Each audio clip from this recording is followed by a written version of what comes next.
Assalamualaikum warahmatullahi wabarakatuh. Allahumma shalli ala sayyidina Muhammad wa ala ali sayyidina Muhammad.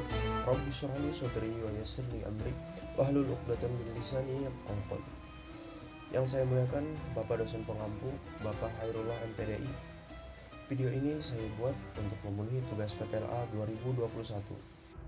Assalamualaikum warahmatullahi wabarakatuh.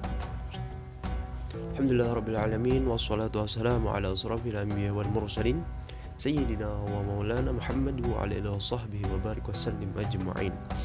Rabbi shrah li sadri wa yassir li amri wahlul 'uqdatam min lisani yafqahu qawli. Selamat pagi siswa sekalian, sabahal khair. Bagaimana kabarnya hari ini? Alhamdulillah Rabbil Alamin. Semoga kita semuanya diberikan kesehatan oleh Allah Subhanahu wa taala. Amin amin ya rabbal alamin.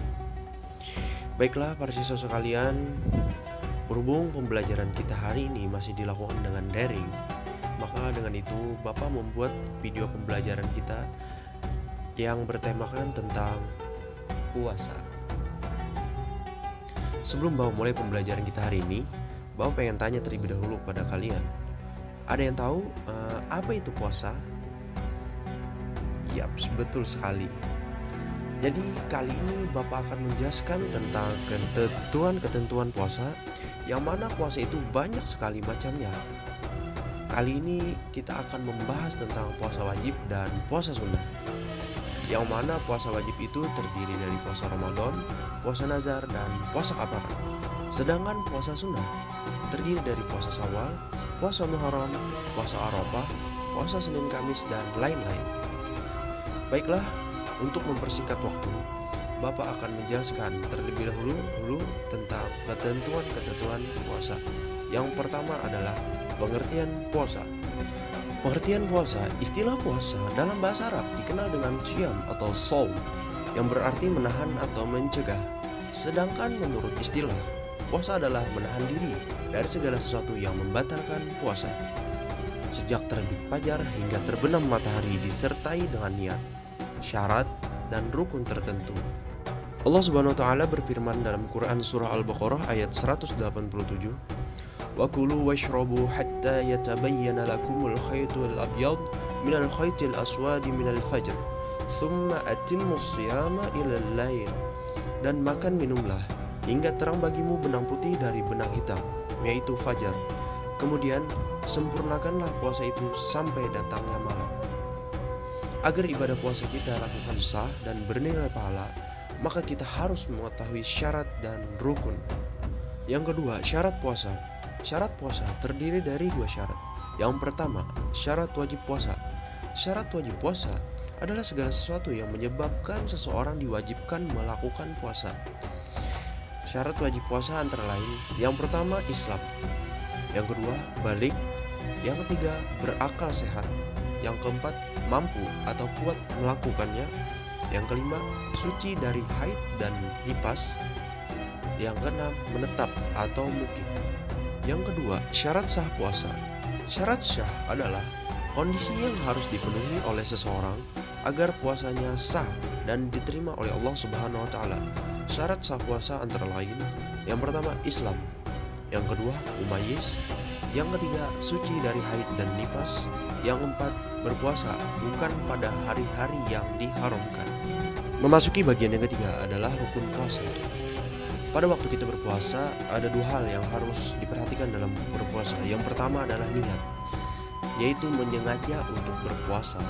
Niat puasa yaitu adanya kesengajaan di dalam hati untuk melakukan berpuasa, semata-mata mengharap ridha Allah Subhanahu wa taala. Ibadah puasa tanpa adanya niat maka tidak bisa dikatakan sebagai puasa. Untuk puasa wajib, maka kita harus berniat sebelum datangnya fajar.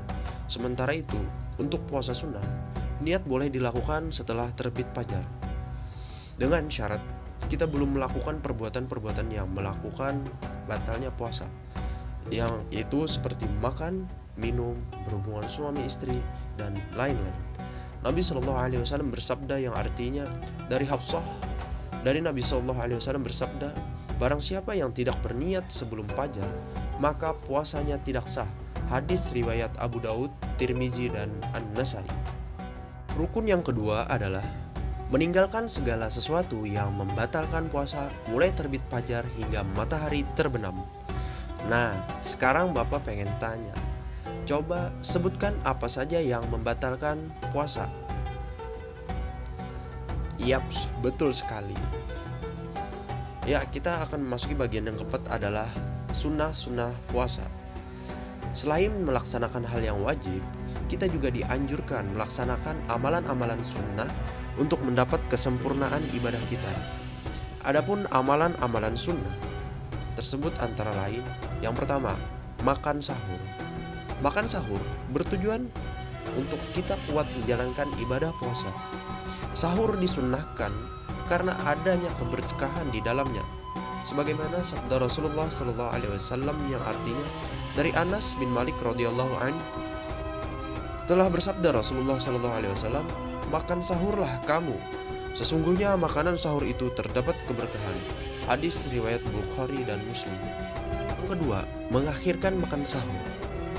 Makan sahur sebaiknya dilakukan di akhir-akhir waktu sebelum fajar terbit. Yang ketiga, menyegerakan berbuka setelah waktu maghrib tiba. Disunnahkan berbuka dengan makanan yang manis-manis seperti kurma segar atau kurma matang dengan bilangan ganjil. Jika tidak ada, maka dengan air putih. Kemudian melaksanakan sholat maghrib. Yang keempat, membaca doa ketika berpuasa. Berdoa saat berbuka puasa merupakan sunnah yang diajarkan oleh Rasulullah SAW. Salah satu waktu yang mustajab untuk berdoa adalah menjelang berbuka atau saat berbuka puasa. Bagian yang kelima adalah hal-hal yang dimakruhkan ketika berpuasa. Ketika kita sedang berpuasa, ada hal-hal yang makruh dilakukan meskipun tidak sampai membatalkan puasa, yaitu antara lain A. Berkumur-kumur yang berlebihan. B. Menyikat gigi, bersiwak setelah tergelincir matahari. C. Mencicipi makanan walaupun tidak ditelan. D. Memperbanyak tidur ketika berpuasa. E. Berbekam atau disuntik. F. Sengaja melambatkan berbuka padahal waktu sudah tiba. Dan bagian yang terakhir adalah hal-hal yang membatalkan puasa. Saat kita berpuasa, berhati-hatilah, jangan sampai melakukan sesuatu yang dapat membatalkan ibadah tersebut. Adapun beberapa hal yang membatalkan puasa antara lain, yang A. Makan dan minum secara sengaja. B. Murtad. C. Muntah dengan sengaja. D. Bersetubuh atau melakukan hubungan suami istri pada siang hari. E. Keluar darah haid atau nifas. F. Keluar air mani dilakukan secara sengaja. G. Merubah niat puasa. H. Hilang akal karena mabuk, pingsan, atau gila. Nah, sekarang kita akan memasuki subbab yang kedua, yakni macam-macam puasa. Sebelum Bapak membahas lebih dalam, Bapak pengen nanya lagi pada kalian. Coba sebutkan apa saja macam-macam puasa. Ya, betul sekali. Bapak kira kalian sudah mulai memahami materi yang Bapak sampaikan. Baiklah, untuk mempersingkat waktu, Bapak akan menjelaskan secara singkat apa saja yang termasuk ke dalam macam-macam puasa. B. Macam-macam puasa. Dilihat dari segi hukumnya, puasa dibedakan menjadi 4 macam. Antara lain, 1. Puasa wajib atau puasa fardu, yaitu puasa yang jika dilaksanakan mendapat pahala dan jika ditinggalkan maka mendapat dosa. Contoh puasa wajib adalah puasa Ramadan, puasa nazar, dan puasa kafarat. Yang kedua, puasa sunnah, yaitu puasa yang apabila dilaksanakan mendapat pahala dan apabila ditinggalkan tidak mendapat dosa. Puasa 6 hari di bulan Syawal, puasa Senin dan Kamis, puasa Nabi Daud, puasa Arafah, dan puasa di bulan Muharram. 3. Puasa makruh, yaitu puasa yang lebih baik ditinggalkan. 4. Puasa haram, yaitu puasa yang apabila dilaksanakan maka mendapat dosa, apabila ditinggalkan maka mendapat pahala. Baiklah, kita akan membahas step by step, mulai dari puasa wajib. 1. Puasa wajib. Puasa wajib yang akan kita bahas kali ini antara lain adalah puasa Ramadan, puasa nazar, dan puasa kafarat. Puasa Ramadan. Puasa Ramadan adalah puasa yang diwajibkan atas setiap muslim yang memenuhi syarat selama sebulan penuh pada bulan Ramadan. Puasa Ramadan termasuk salah satu puasa wajib yang harus dilakukan oleh segenap kaum muslim. Bulan ini merupakan bulan yang penuh berkah, penuh dengan ampunan Allah Subhanahu wa taala dan rahmatnya. Di dalamnya terdapat malam yang lebih mulia dari 1000 bulan, yaitu malam Lailatul Qadar. Begitu pula Al-Quran diturunkan pertama kali di salah satu pada malam bulan ini. Puasa Ramadan diwajibkan oleh Allah Subhanahu wa taala untuk pertama kalinya pada tahun kedua Hijriah. Pada waktu itu Rasulullah Shallallahu alaihi wasallam baru menerima perintah memindahkan arah kiblat dari Baitul Maqdis di Palestina ke arah Masjidil Haram di Makkah.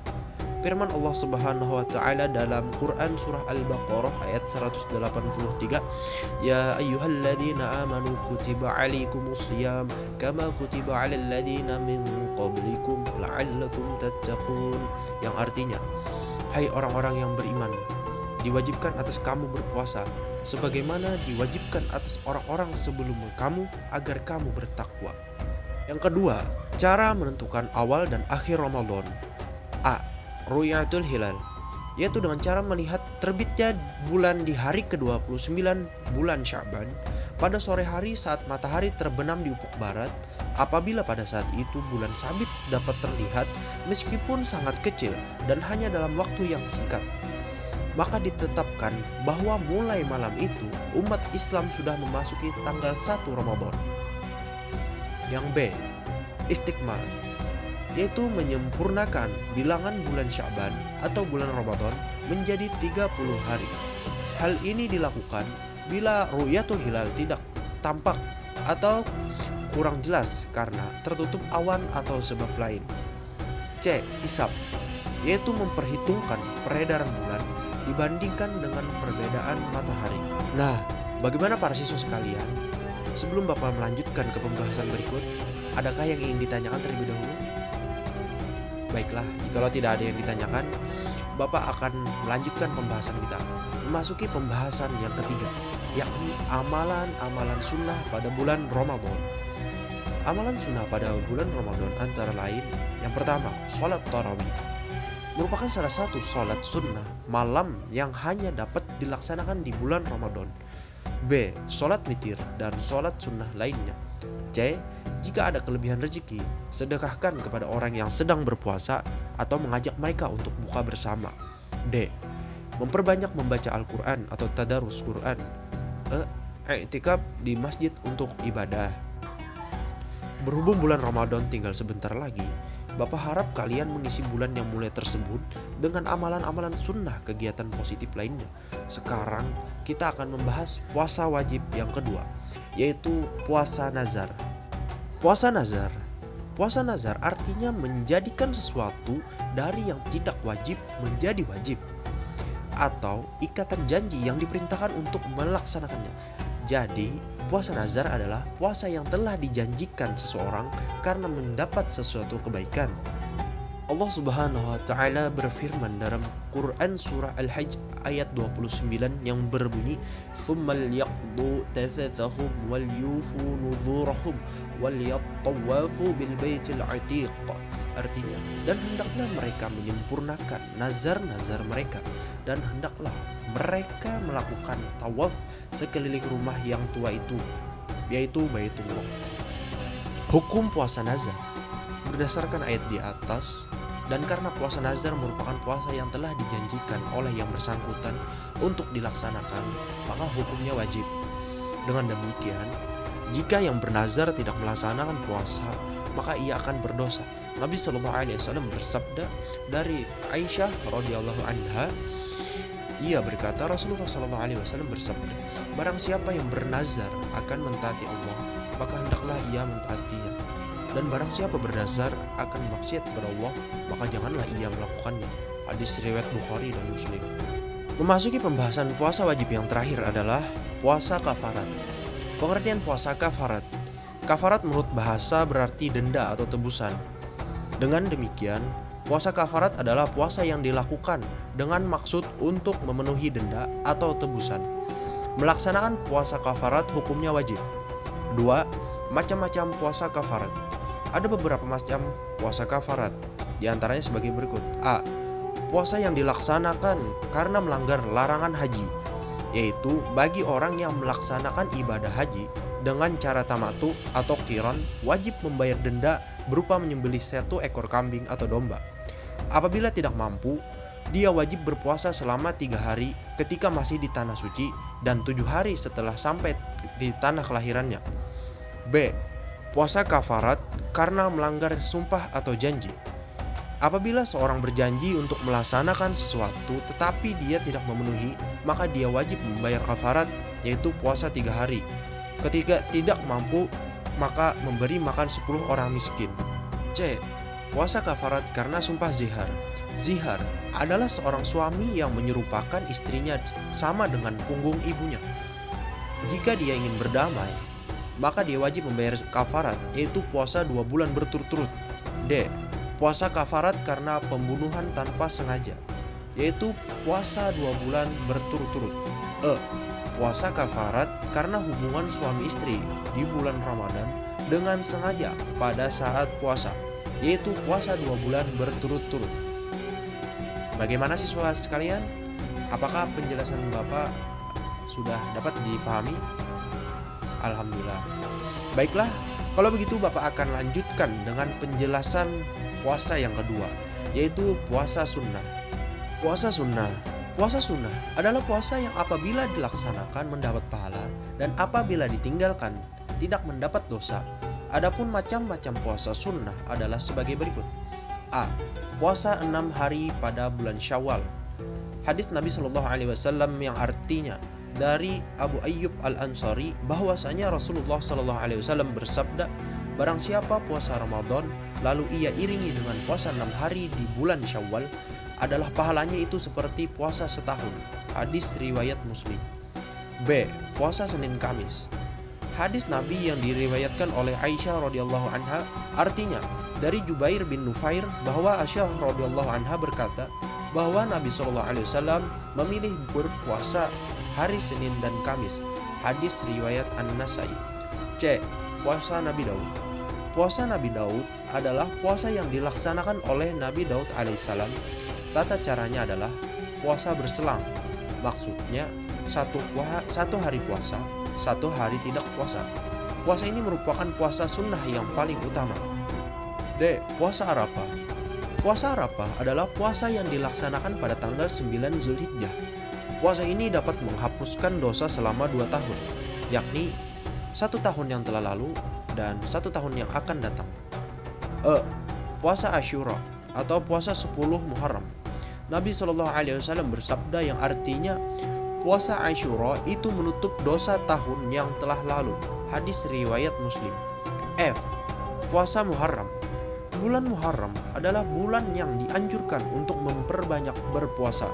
Hadis Nabi SAW yang artinya dari Abu Hurairah radhiyallahu anhu, ia berkata Rasulullah SAW bersabda, seutama-utama puasa sesudah Ramadan ialah puasa pada bulan Allah, yaitu Muharram. Hadis riwayat Muslim. Baiklah siswa sekalian, bahwasanya puasa sunnah itu banyak sekali macamnya. Jadi Bapak hanya menjelaskan sebagian saja. Selanjutnya kita akan membahas macam puasa yang ketiga, yaitu puasa haram. Puasa haram yaitu puasa yang dikerjakan berdosa dan apabila ditinggalkan maka mendapat pahala. Adapun macam-macam puasa haram sebagai berikut. A. Puasa hari raya Idul Fitri. B. Hari raya Idul Adha. C. Puasa hari tasyrik yaitu tanggal 11, 12, dan 13 Zulhijjah. D. Puasa pada hari Syak. Hari Syak adalah tanggal 30 Sya'ban bila orang-orang ragu tentang awal bulan Ramadan karena hilal atau bulan tidak terlihat. E. Puasa wanita haid atau nifas. Nah, bagaimana siswa sekalian?